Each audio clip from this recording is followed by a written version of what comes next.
оваа точка, знаете веќе помине еднаш, уште пред да се аплицира и пред да бидат одобрени проектите за Источно-Атлантскиот регион, односно за 11 општини од Источно-Атлантскиот регион. По повикот од бюрото, кажачки апликант беше Источно-Атлантскиот регион, беа одобрени покрај 11 апликации само 4 проекти, од кои 2 ќе се финансираат, и тоа детската градинка во Штип и мостот, пешачкиот мост на река Брегалница во централното градско подрачје. А прво беше подпишан договорот со имплементација на детската градинка во Штип.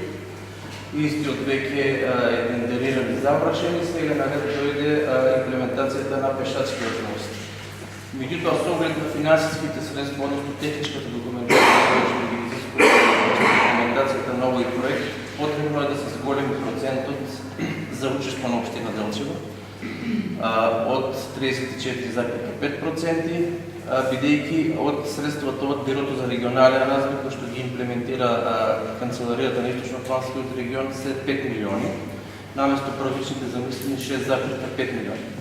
5 милиони останаа од причина што првиот проект на тендерската документација не се спушти цената и останаа за нас како општина тие 5 милиони. Сега е потребно да се донесе одлука, односно замена, подигање на собственото учество од 15 на 34,5%.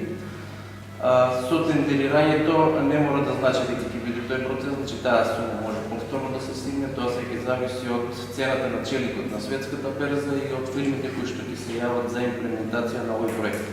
Тендерската документација е подготвена, ние сме во постојана комуникација со Центарот за Источен-Плански регион во Штип.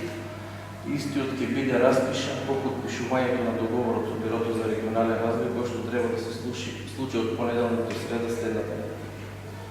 Накратко, толку. Јас значи во финансиски средства тоа значи некаде 5 милиона со 2 милиона и 400 хиляди денари од општина Делчево.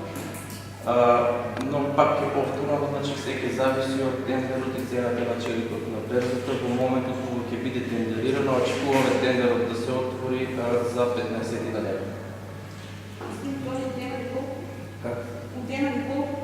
5 милиона значи имаме обезбедено од Бирото за регионален развој, а остатокот нашето учество сега во моментот заради подпишување на договорите 34,5%, од вкупната сума околу 7,5 милиона на проект.